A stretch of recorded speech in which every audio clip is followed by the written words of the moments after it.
Good morning. Well, arguments are something that we all deal with regularly, and it's nothing new to you at this point in your life. When we think about academic or scholarly arguments, there's a few different rules. And while I recognize in English 110 we're not necessarily focusing on a scholarly argument, some of those rules still carry over in order to making us the most effective arguer as possible. So today I'm just going to highlight some ideas behind argument and ways to make it stronger and steps to take to help you be more successful as you move forward. So, as I've mentioned, almost everything is related back to an argument of some kind, because an argument, not all arguments are the same and they don't have the same purposes. Generally, an argument contains a claim or a stance, a belief that people could reasonably agree or disagree with. Yes, I know that there's sometimes that we have unreasonable arguments and things that are just truly based off beliefs or on like your inner feelings.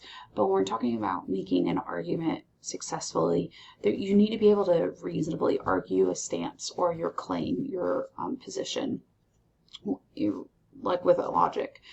There's three different reasons that we might have an argument, and because they're all types of argument, they're very similar. They just have slightly different flavors, and just like we've talked about how our purpose and our tone and our audience and all that can change how we approach things, this continues that idea. So we might be trying to convince someone of something. We might be trying to influence. So remember, influence doesn't necessarily mean that you fully convince them, but you start that thing, lean, and then you might be trying to persuade. You guys are going to be that convince and persuade. You're trying to persuade your boss to make a change, and you need to convince them it's the right change for this project. Most arguments are adding to a larger conversation. They don't just exist in a vacuum, which is important to remember because you need to think about the context of this argument and the surrounding details and information that you would have to consider as you plan your argument and your logic. So if you were talking about safety gear, there's a larger context to that safety gear, right? Not only is there the cost of the gear and the actual safety, but like maybe you have a deal or a partnership with a certain company. Maybe there's a national standard that you have to make sure you're maintaining, right?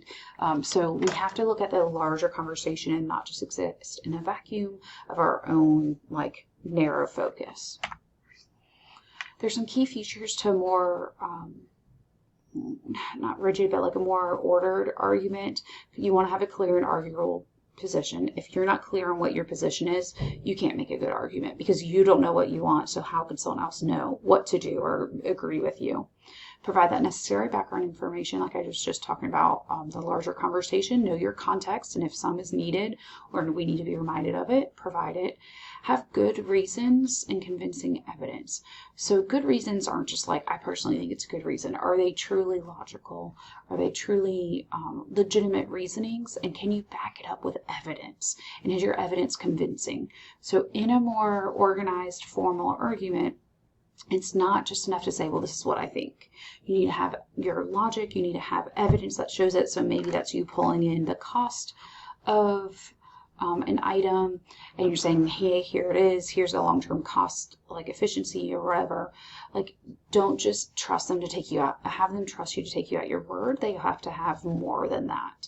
If you remember, we talk about ethos, pathos, logos, the logical influence, and then the ethos, which is credibility. Can we believe you? That comes in with your evidence. Make sure you're appealing to your reader's values, which is why I had you think about a boss and that boss profile. If it's a boss that values straightforward to the point conversations, well then be straightforward. If they value seeing all the numbers laid out in front of them, great. If they need reason, like what do they need? Specifically for this assignment. Have a trustworthy tone. That means you're prepared, you've done your research, you sound semi-formal, so I don't expect you to sound as formal necessarily for this as like you're doing a job interview, but it should also not be overly casual. And you build that trustworthiness through that formality, through having your evidence, through having your logic, and sounding like you're prepared. If you come in and you're kind of stumbling everywhere, it doesn't make it seem like you're very trustworthy, which is why I've emphasized with this project, you need to do it early and you need to practice a few times. And also carefully consider other positions. So go ahead and think about what your boss may say back to you. what could be their rebuttal and why would that be their rebuttal and how can you say that. So it's like, well, this is really going to cost a lot of money. Okay, great. Be prepared for that. Look at a little bit into like how much could it cost on a wide scale, and then what might that impact, and long term, is that upfront cost worth it? Long term, does it save us money? So consider what your opposition is going to say and be prepared to like address that. But careful consideration also means that you're not just shutting them down. You're not just being rude and being, well, that's dumb. Like, be polite and civil with the opposition and like someone else's opinion. For your topics, we've kind of already talked about this in class some, but you can start really broad and then slowly narrow it in and try to choose something that you're invested in within reason. If it is a hot topic button for you, you can't talk about it without going on a rant, not the topic for this presentation. If it's something you don't care anything about, not the topic for this presentation, because you're not going to be persuasive. You don't care about it. So start maybe broad and narrow it into something that you could be invested in or that directly would impact you. You can think about what is your role in the company and what are issues connected to your role, and then those issues can become your problem or your topic that you're trying to solve. So if you're on the floor, like helping run the machines, like the machining technology on the floor, and there is a certain part, but you're only allowed to have access to it a couple of times a month. I heard a student talking about this, and I thought it was a good example. Your role is to produce and to manufacture, but an issue is you can't get the material you need all the time. You're limited, so you can't keep up with production needs. So that's a problem, right? So by thinking in that realm, it can help you develop a topic if you're having difficulty. And keep your purpose and audience in mind as you choose. So your initial purpose and your initial audience is, I'm trying to convince my boss audience to change something to improve efficiency or morale or something like that in the work. That's your main purpose and audience. However, there is a secondary, which is this is a class assignment that I'm going to share with my instructor, so I want to make sure that I'm meeting those requirements well. Am I convincing them, hypothetically, and am I meeting the teacher's requirements? So, lastly, how can we be successful? Actually, this isn't quite last, but what are the steps to getting this done? Identify what you already know. What do you already know about your topic and the situation? And then where you don't know, or there might be gaps in your logic, go ahead and do some research. That might be scholarly, it may not. For this one, we're going to talk about this soon, but it's okay if you aren't using a peer-reviewed, formally written journal, but make sure that research you're looking at is credible and believable. Consider all angles and perspectives, so that's where we're treating the opposition carefully. You might have, it says draft and qualify your thesis. Your thesis is your main claim. So you might already know kind of what you want to argue, but as you do your research and develop your logic, it's okay if it shifts slightly and you have to update it or change it to make it fit better. Know your reasoning and be able to support it with evidence. Again, that goes back to research.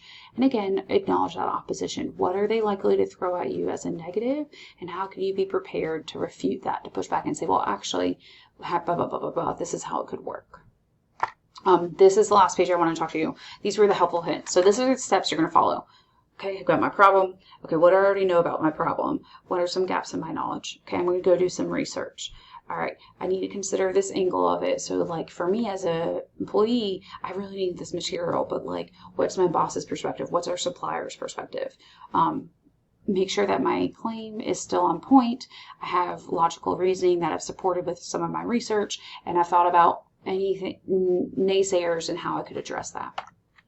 So as you're going through those steps, remember that there is some basic building blocks to making an argument. You have your claim, your reason, and your evidence, and you just kind of follow that flow. So you have your main claim, and then like almost like a subclaim, right? So like, here's my first reasoning. Like, this is my first reason this would work. Here's my logic and my evidence. Second reason this would work. Logic, evidence. So you've got that building block you can just kind of repeat through your speech. And there's two kind of ways you can approach this. You can say, here's all my reasoning. Here's why you might disagree. This is why you should still agree with me, the end. Or here's my reasoning. You may disagree because of this, but no, I'm right. Here's my next reason. You may disagree, but no, I'm right. Here's my next reason. You could disagree, but no, I'm right. Either one is fine. It's kind of up to your topic and the complexity and how many issues someone might have and push back against it. Watch your emotional appeal, so don't only try to play on emotions. And I don't know that that will come into this speech often, but I want to just say, like, be careful with that and know your audience. Think about how a real boss in the world would respond to this, but also remember that, like, I am your final audience as well. And make sure you're meeting those requirements. So as we get ready to move through arguments and how we can prepare your speech, hopefully this helps.